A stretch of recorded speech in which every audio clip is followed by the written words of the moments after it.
Hello dear students, welcome back to Smart Knowledge. प्यारे बच्चों, आज की जो वीडियो है उसमें हम डिस्कस करने वाले हैं common annual school examination for class 6। Subject रहेगा बच्चों हिंदी।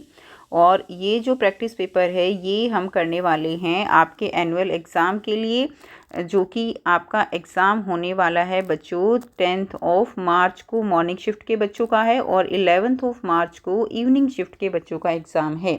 ठीक है, सो वीडियो काफ़ी बेनिफिशियल रहेगी और ये हमारा फर्स्ट प्रैक्टिस पेपर है जो कि बहुत ज़्यादा इम्पोर्टेंट है। आपके साथ यहाँ पर 3 प्रैक्टिस पेपर शेयर किए जाएंगे और अगर आप तीनों अच्छे से करते हो तो आप पेपर बहुत अच्छा अटेम्प्ट करोगे। क्लियर?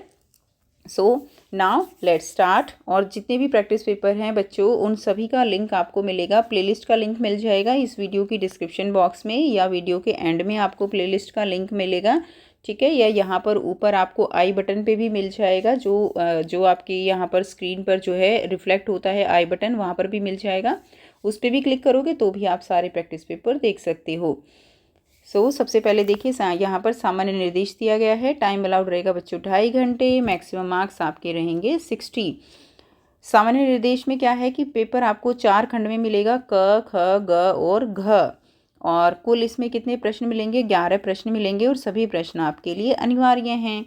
आंतरिक विकल्प आपको मिलेंगे। अब जैसे जैसे आपको निर्देश दिए गए होंगे उसी के अनुसार आपको पेपर वो पूरा करना है। So now let's solve the paper. सबसे पहले आपको यहाँ पर खंड क दिया गया है अपठित बोध, जिसमें आपको जो गद्यांश दिया गया है इसको ध्यान पूर्वक पढ़ना है और फिर जो नीचे दिए गए प्रश्न हैं उनके उत्तर आपको देने हैं। तो सबसे पहले हम गद्यांश को पढ़ेंगे। लुई ब्रेल का जन्म 4 जनवरी 1809 को फ्रांस में हुआ था। बचपन में एक दुर्घटना के कारण वे दृष्टिहीन हो गए, लेकिन उन्होंने हार नहीं मानी। उन्होंने दृष्टिहीन लोगों को पढ़ने के और लिखने की एक विशेष लिपि का आविष्कार किया, जिसे क्या कहा जाता है? ब्रेल लिपि कहा जाता है। यह लिपि उभरे हुए बिंदुओं से बनी होती है जिन्हें उंगलियों से छूकर पढ़ा जाता है। लुई ब्रेल ने अपने जीवन में अनेक कठिनाइयों का सामना किया, परंतु उन्होंने अपने जैसे दृष्टिहीन व्यक्तियों के जीवन को उज्जवल बना दिया। आज दुनिया भर के दृष्टिहीन लोग ब्रेल लिपि के माध्यम से शिक्षा प्राप्त करते हैं। लुई ब्रेल का जीवन दृढ़ निश्चय, परिश्रम और सेवा भावना का अद्भुत जो है क्या है? उदाहरण है। तो गद्यांश के अनुसार लुई ब्रेल ने किसके लिए विशेष लिपि का आविष्कार किया था? तो किसके लिए होती है? लुई जो ब्रेल लिपि होती है वो जो देख नहीं सकते यानी दृष्टिहीनों के लिए होती है। गद्यांश के अनुसार लुई ब्रेल का जन्म जो है वो किस देश में हुआ था? तो हमने सबसे पहले ही पढ़ा है कि उनका जन्म जो है कहाँ हुआ? फ्रांस में हुआ था। तो आंसर हमारा क्या हो जाएगा? फ्रांस हो जाएगा। नेक्स्ट देखिए, ब्रेल लिपि जो है वो कैसी होती है? तो ब्रेल लिपि यहीं से आंसर कर लेंगे। ब्रेल लिपि कैसी होती है? यह लिपि, यहाँ से लेकर यह लिपि उभरे हुए बिंदुओं से बनी होती है जिन्हें उंगलियों से छूकर पढ़ा जाता है। ठीक है, तो ये आपका थर्ड का आंसर हो जाएगा। क्लियर है? थर्ड का आंसर आपका रहेगा ब्रेल लिपि कैसी होती है, थर्ड का आंसर रहेगा। नेक्स्ट देखिए, लुई ब्रेल का जीवन हमें क्या सिखाता है? तो लुई ब्रेल का जीवन से हमें क्या शिक्षा मिलती है? कि लुई ब्रेल का जीवन दृढ़ निश्चय, परिश्रम और सेवा भावना का अद्भुत उदाहरण है। यही आपका आंसर हो जाएगा। तो फोर्थ क्वेश्चन का आंसर आपका ये हो जाएगा। नेक्स्ट देखिए, अगला क्वेश्चन दिया गया है, जो पद्यांश है उसको पढ़ना है और दिए गए प्रश्नों के उत्तर आपको लिखने हैं। वश में जिससे हो जाते हैं प्राणी सारे, जन जिससे बन जाते हैं आँखों के तारे। मुख खोलो तो मीठी बोलो बोलो प्यारे, सदा जोड़ देने वाली जो टूटा नाता। मीठी बोली प्यार के बीज हैं बोने वाली, कांटों में भी सुंदर फूल खिलाने वाली। रखने वाली कितने ही मुखड़ों की लाली, यह है बिगड़ी बातें बना देने वाली। होती मीठी बोली की बात निराली, दिल के पेचीदा तालों की सच्ची ताली। तो किसके बारे में बोला जा रहा है? जो हम मीठा बोलते हैं उसके बारे में। फैलाने वाली सुगंध सब और अनूठी, मीठी बोली है विकसित फूलों की डाली। तो प्रस्तुत पद्यांश के अनुसार मीठी बोली का लोगों पर क्या प्रभाव होता है? तो गाना गाने लगते हैं, ऐसा नहीं है बेहोश हो जाते हैं, गुस्सा हो जाते हैं, नहीं, वश में हो जाते हैं। ठीक है, हम अच्छा बोल के, मीठा बोल के किसी को भी अपने वश में कर सकते हैं। ठीक है, पद्यांश में मीठी बोली की तुलना किससे की गई है? तो पद्यांश में जो मीठी बोली की तुलना है वो किससे की गई है? जैसे फूलों की डाली होती है, जैसे फूल महकते हैं, ठीक है ना। विकसित मीठी बोली है विकसित फूलों की डाली, तो फूलों की डाली से की गई है। नेक्स्ट देखिए, दिल के तालों की चाबी किसे कहा गया है। तो दिल के तालों की चाबी जो है वो किसे कहा गया है, मीठी बोली को कहा गया है। क्लियर, मीठी बोली जो है उसको कहा गया है। तो इसमें आप लिख देंगे मीठी बोली को, क्या हो जाएगा, मीठी बोली। नेक्स्ट देखिए, पद्यांश में वर्णित मीठी बोली की कोई 2 विशेषताएं आपको लिखनी है। तो इसमें देखिए यहाँ से है ना, सदा जोड़ देने वाली जो टूटा नाता, यानी टूटे हुए रिश्तों को जोड़ने वाली है और बिगड़ी बातें बना देने वाली है। तो आप यहीं से लिख देंगे। तो ये आंसर लिख दीजिए। 2 विशेषताएं बतानी है आपको मीठी बोली की। तो यह टूटे हुए रिश्तों को जोड़ देती है, यह बिगड़ी हुई बातों को सुधार देती है। ठीक है। नेक्स्ट देखिए, खंड ख व्यवहारिक व्याकरण दी गई है। विपरीत शब्दों का आपको यहाँ पर मिलान करना है। खंड ख दिया गया है, प्रश्नों के उत्तर आपको देने हैं। तो देखिए, आशा का विपरीत क्या होगा, विपरीत यानी उल्टा। तो आशा का क्या हो जाएगा, निराशा। तो इसका ग आंसर रहेगा निराशा। वीर का क्या होगा, वीर का हो जाता है कायर, तो इसका क हो जाएगा। ठीक है। अमावस्या होता है अंधेरा, और उसके विपरीत क्या होती है, पूर्णिमा होती है, तो ख आंसर रहेगा। उसके बाद नेक्स्ट देखिए बच्चों, 4th आ गया है, एक डैश सो बीमार। उचित शब्द लिखकर इस कहावत को आपको क्या करना है, पूरा करना है। तो आपने ये कहावत सुनी हुई है, तो इस कहावत के अनुसार क्या है कि एक अनार 100 बीमार, तो यह आ जाएगा एक अनार 100 बीमार। उसके बाद, नवजीवन ने ली अंगड़ाई, क्रिया शब्द पहचान कर लिखिए। इसमें क्रिया जिसमें काम के करने का होना का पता चले, तो इसमें ली अंगड़ाई से हमें पता चल रहा है कि जो है अंगड़ाई ली गई है, कुछ काम किया गया है, तो ये हो जाएगा। नेक्स्ट देखिए, बाबा भारती घोड़े से उतरकर स्वयं लगाम पकड़कर चलने लगे। दिए गए वाक्य में सर्वनाम शब्द पहचान कर आपको लिखना है। तो इसमें जो है सर्वनाम, वो इसमें क्या हो जाएगा, तो इसमें सर्वनाम होगा स्वयं। ठीक है, स्वयं यानी खुद के लिए जो यूज़ किया गया है, तो इसमें स्वयं जो है वो क्या होगा, सर्वनाम शब्द रहेगा। उसके बाद नेक्स्ट देखिए, डाल पर पीला फूल खिला है, विशेषण का भेद बताना है। तो पीला फूल जो है, ये फूल के गुण के बारे में बता रहा है कि उसका रंग पीला है। तो ये कैसा विशेषण है, ये गुणवाचक विशेषण हो जाएगा, गुणवाचक विशेषण। नेक्स्ट देखिए, अगला है भाववाचक संज्ञा का एक उदाहरण दीजिए। तो भाव, जिसके अंदर भाव का पता चले, जैसे कि हम क्या बोलते हैं, बचपन है एक भाववाचक संज्ञा है। उसके अलावा आप लिख सकते हो बुढ़ापा, बुढ़ापा भी भाव है जिसके अंदर। ठीक है, मिठास है, ये सभी क्या हैं, भाववाचक संज्ञाएं हैं, कोई भी आप एक लिख सकते हो। नेक्स्ट देखिए, 9th दिया गया है, जल को धारण करने वाला। वाक्यांश के लिए एक शब्द लिखिए। तो जल को जो धारण करता है वो क्या बोलते हैं, उसको हम जलधर बोलते हैं। क्या बोलेंगे, जलधर। नेक्स्ट देखिए, हृदय पर सांप लौटना, मुहावरे का अर्थ अत्यधिक ईर्ष्या होना है। ये सही है या गलत है। तो हृदय पर सांप लौटना यानी अत्यधिक ईर्ष्या होना, किसी से बहुत ज़्यादा जलना, तो ये बिल्कुल सही हो जाएगा। नेक्स्ट करेंगे, खंड ग दिया गया है, पाठ्य पुस्तक से लिया गया है। तो आप इसको एक बार अच्छे से रीड करेंगे और फिर जो क्वेश्चंस हैं उनके आंसर जो है हमें यहाँ पर करने हैं। ठीक है, तो निम्नलिखित गद्यांश को पढ़ेंगे और पूछे गए प्रश्नों के उत्तर करेंगे। जब रियासत देवगढ़ के दीवान सरदार सुजान सिंह बूढ़े हुए तो परमात्मा की याद आई। जाकर महाराज से विनय की कि हे दीनबंधु, दास ने श्रीमान की सेवा 40 साल तक की। अब मेरी अवस्था भी ढल गई, राजकाज संभालने की शक्ति नहीं रही। कहीं भूल चूक हो जाए तो बुढ़ापे में दाग न लगे, सारी जिंदगी की नेक नामी मिट्टी में मिल जाए। राजा साहब अपने अनुभवशील, नीति कुशल और दीवान का बड़ा आदर करते थे। बहुत समझाया, लेकिन जब दीवान साहब ने न माना तो हार कर उनकी प्रार्थना स्वीकार कर ली, पर शर्त यह लगा दी कि रियासत के लिए नया दीवान आपको ही खोजना पड़ेगा। ठीक है, तो दीवान सुजान सिंह ने महाराजा से सेवानिवृत्ति की प्रार्थना जो है वो क्यों की थी, तो हमने ऊपर पढ़ा है ना कि उनकी अवस्था ढल गई, उनकी जो वो बूढ़े हो गए है ना। तो इसमें क्या रहेगा, राजा ने उनसे नाराजगी प्रकट की थी, शासन से असंतोष हुआ था, वे दूसरे राज्य में काम करना चाहते थे। ऐसा कुछ नहीं था, उनकी शक्ति और उनकी आयु दोनों घट चुकी थी, इसलिए। नेक्स्ट देखिए, नेक नामी मिट्टी में मिल जाए, इसका क्या अर्थ होता है। नेक नामी यानी जो आज तक की अच्छी चीज़ें हैं, किया हुआ है, सम्मान है, प्रतिष्ठा है, वो कहीं नष्ट ना हो जाए। तो इसमें क इसका राइट आंसर रहेगा। नेक्स्ट है प्रार्थना स्वीकार करते समय दीवान साहब के सामने क्या शर्त रखी गई। तो प्रार्थना स्वीकार करते समय दीवान साहब के सामने रखी गई कि उन्हें ही नया दीवान जो है वो खोज कर देना होगा। ख राइट आंसर रहेगा। इस गद्यांश में हमें कौन सी शिक्षा मिलती है। तो इसमें कौन सी शिक्षा मिल रही है कि पद से बढ़कर क्या होता है, कर्तव्य निष्ठा का महत्व होता है। ठीक है, तो ये इससे हमें शिक्षा मिलती है कि पद से बढ़कर कर्तव्य निष्ठा का महत्व होता है। नेक्स्ट देखिए, गद्य पाठों के पर आधारित किन्हीं निम्नलिखित प्रश्नों में से किन्हीं 2 प्रश्नों के उत्तर आपको यहाँ पर लिखने हैं। फर्स्ट क्वेश्चन है, एंजेला को किस प्रकार की कहानियाँ लुभाती थी। सत्रिया और बिहू नृत्य पाठ के आधार पर आपको लिखना है। तो यहाँ से आंसर कर लेंगे। एंजेला को जो है भारत की लोक कथाएं, नृत्य, संगीत और संस्कृति से जुड़ी रोचक कहानियाँ वो बहुत लुभाती थी। विशेष रूप से उसे सत्रिया और बिहू नृत्य से संबंधित कथाएं पसंद थी, क्योंकि उनमें भारत की परंपरा और रंगीन जीवन शैली झलकती थी। सेकंड देखिए, हॉकी का जादूगर, सेकंड क्वेश्चन देख लेते हैं।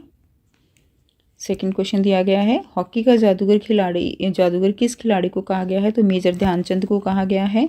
ठीक है, और उन्हें यह उपाधि क्यों मिली थी। तो यह उन्हें उपाधि अद्भुत खेलने के कारण मिली थी। तो हॉकी का जादूगर उपाधि मेजर ध्यानचंद को दी गई। उन्हें यह उपाधि इसलिए मिली क्योंकि उनकी हॉकी खेलने की अद्भुत कला, गेंद पर नियंत्रण और शानदार गोल करने की क्षमता देखकर लोग जो है क्या हो जाते थे, मंत्र मुग्ध हो जाते थे। ये आंसर रहेगा। नेक्स्ट देखिए, अगला क्वेश्चन दिया गया है आपको, आपके विचार से बाबा भारती ने खड़ग सिंह से घोड़ा छीनने की बात किसी को न बताने की प्रार्थना क्यों की होगी। तो आपको क्या लगता है कि उन्होंने यह प्रार्थना क्यों की है। तो मेरे विचार से बाबा भारती ने खड़ग सिंह से घोड़ा छीनने की बात जो है इस किसी को न बताने की प्रार्थना इसलिए की होगी ताकि लोगों का विश्वास टूट न जाए और कोई भी दूसरों की मदद करने से डरने न लगे। इसलिए क्योंकि उन्होंने मदद करने के बहाने से ही उसका घोड़ा छीन लिया था। नेक्स्ट देखिए, क्वेश्चन 6 है, गद्य पाठों पर आधारित प्रश्नों में से किन्हीं 2 प्रश्नों के उत्तर लगभग 30 से 40 शब्दों में आपको देने हैं। पहला है, एल्सेंड्रा भारत किस उद्देश्य से आई थी, क्या वह इसे पूरा करने में सफल हो सकी। तो एल्सेंड्रा जो है भारतीय नृत्य, संगीत, संस्कृति का अध्ययन करने के लिए आई थी। उन्होंने यहाँ रहकर भारतीय परंपराओं को समझा और सीखा। इस प्रकार वह अपने उद्देश्य को काफ़ी हद तक पूरा करने में क्या रही, सफल रही। अगला क्वेश्चन है, पाठ हिंद महासागर में छोटा सा हिंदुस्तान के आधार पर मॉरिशस की राजधानी पोर्ट लुई की मुख्य विशेषताओं का उल्लेख आपको करना है। तो पोर्ट लुई की मुख्य विशेषताएं जो है वो क्या हो जाएंगी। तो मॉरिशस की राजधानी पोर्ट लुई एक सुंदर और व्यस्त बंदरगाह नगर है। यह व्यापार का प्रमुख केंद्र है। यहाँ विभिन्न संस्कृतियों का मेल देखने को मिलता है और हिंदी, फ्रेंच व अंग्रेजी भाषाएं प्रचलित हैं। ये इसका आंसर रहेगा।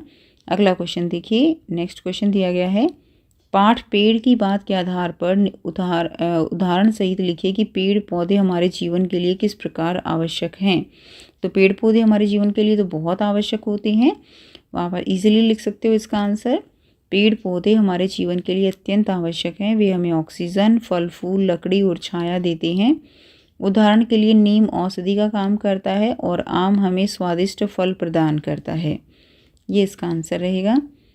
नेक्स्ट देखिए, अगला क्वेश्चन दिया गया है, क्वेश्चन नंबर 7 है, निम्नलिखित पठित पाठ्यांश पर आधारित बहुविकल्पीय प्रश्नों में से सही विकल्प चुनकर आपको लिखना है। मैया मैं नहीं माखन खायो, भोर भयो गयन के पीछे मधुबन मोही पठायो, 4 पहर बंसीवट भटक्यो सांझ परे घर आयो, मैं बालक बहियन को छोटो छीको के ही विधि पायो, ग्वाल बाल सब बैर पड़े हैं बरबस मुख लपटायो। तो प्रस्तुत पद्यांश में माँ यशोदा को विश्वास दिला रहे हैं श्री कृष्ण भगवान कि उन्होंने क्या नहीं खाया, उन्होंने माखन नहीं खाया है। ठीक है, तो माखन नहीं खाया है, ये इसका आंसर रहेगा। अगला क्वेश्चन है, भोर भयो गयन के पीछे पंक्ति में किस समय की बात हो रही है। भोर यानी सुबह सुबह की बात हो रही है। भोर भई यानी सुबह हो गई है, इसलिए सुबह के समय की बात की जा रही है। श्री कृष्ण ने छींकों तक पहुँच पाने के लिए क्या तर्क दिया। उसने क्या कहा कि उनके जो बाहें हैं, देखिए ना यहाँ पे देखिए, मैं बालक बहियन को छोटो, तो मैं छोटा सा बालक जो है, मेरी बाहें वो क्या है, छोटी हैं, तो मैं छींकों तक कैसे पहुँच पाऊँगा। तो श्री कृष्ण ने चीकू तक न पहुंच पाने के लिए तर्क दिया है कि उनकी बाहें जो हैं वो क्या हैं, छोटी हैं। नेक्स्ट देखिए, श्री कृष्ण माँ यशोदा के सामने ग्वाल बाल को अपना क्या बता रहे हैं, ग्वाल बाल को अपना शत्रु बता रहे हैं। क्वेश्चन नंबर 8 है, जो है पद्य पाठों के आधारित निम्नलिखित लघु उत्तरीय प्रश्नों को ध्यानपूर्वक पढ़कर किन्हीं 2 प्रश्नों का उत्तर आपको देना है। तो चेतक कौन था और वह किसके इशारे पर मुड़ जाता था? यहाँ से आंसर करेंगे। चेतक जो है कौन था? चेतक महाराणा प्रताप का प्रिय घोड़ा था। वह अपने स्वामी महाराणा प्रताप के संकेत पर ही मुड़ जाता था और युद्ध में उनका निष्ठापूर्वक जो है साथ देता था। नेक्स्ट देखिए, नेक्स्ट क्वेश्चन दिया गया है, मातृभूमि कविता में हिमालय और आकाश को कैसे चित्रित किया गया है? तो मातृभूमि कविता में जो है क्या किया गया है, मातृभूमि कविता में हिमालय को देश का मुकुट और रक्षक बताया गया है तथा आकाश को विशाल, निर्मल और देश की महानता को दर्शाने वाला बताया गया है। ठीक है, नेक्स्ट देखिए, अगला क्वेश्चन दिया गया है, रहीम के अनुसार सज्जन पुरुष किसके लिए संपत्ति सहेज कर रखता है? तो रहीम के अनुसार जो सज्जन पुरुष हैं वो अपनी संपत्ति दूसरों की सहायता, दान और परोपकार के लिए सहेज कर रखता है। ये आंसर रहेगा। नेक्स्ट क्वेश्चन नंबर 9 दिया गया है, पद्य पाठों पर आधारित निम्नलिखित दीर्घ उत्तरीय प्रश्नों को ध्यानपूर्वक पढ़कर किन्हीं 2 प्रश्नों के उत्तर जो है वो आपको 30 से 40 शब्दों में लिखने हैं। क है, चेतक ने रण क्षेत्र में अपनी वीरता कैसे दिखाई? 2 पंक्तियों में लिखिए। तो चेतक ने कैसे दिखाई थी? चेतक ने रण क्षेत्र में अत्यंत वीरता दिखाई। गंभीर रूप से घायल होने पर भी वह महाराणा प्रताप को सुरक्षित स्थान तक ले गया। स्वामी की रक्षा करते हुए उसने अपने प्राण त्याग दिए। तो इस तरह से उसने वीरता दिखाई थी। अगला क्वेश्चन देखेंगे, रहीम के अनुसार जीव के कार्यों का परिणाम सिर को क्यों भोगना पड़ता है? विचार करते हुए लिखिए। तो ऐसा क्यों कहा गया है? ऐसा कहा गया है कि जो जीव है उसके द्वारा बोले गए जो कड़वे वचन है वो पूरे शरीर को कष्ट पहुंचाते हैं।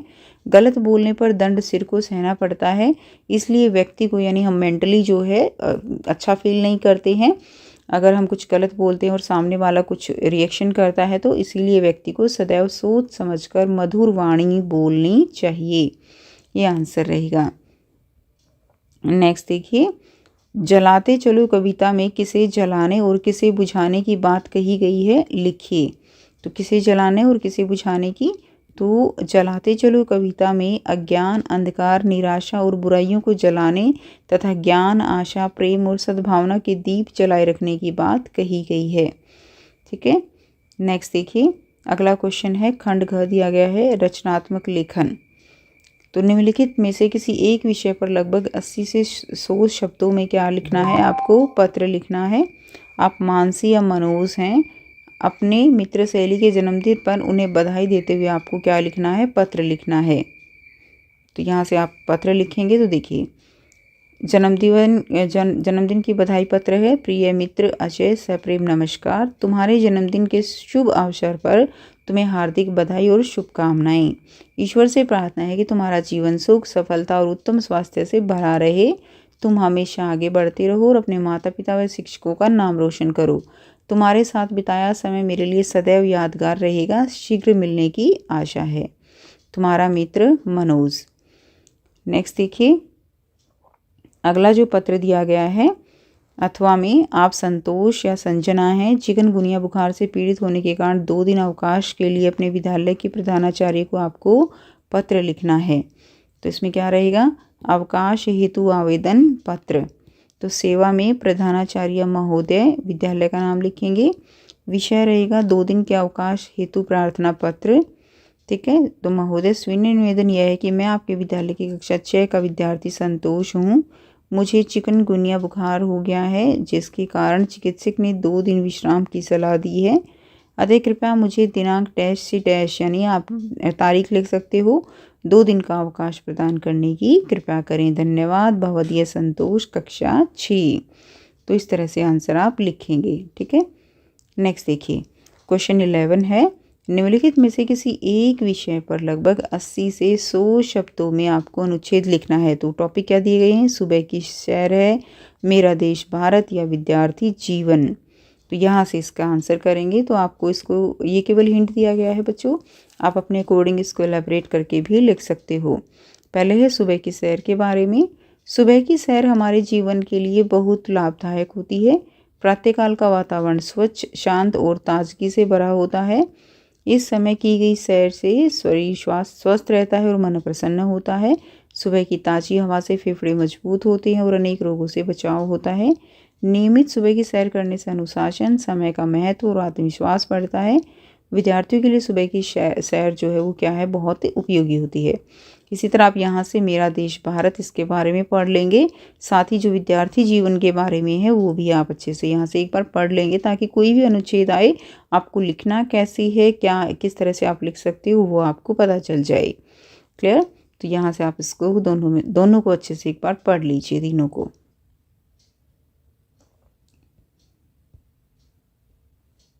नेक्स्ट जो है तो ये था आपका कंप्लीट पेपर। आई होप सारे क्वेश्चंस आप सब बच्चों को क्लियर हैं।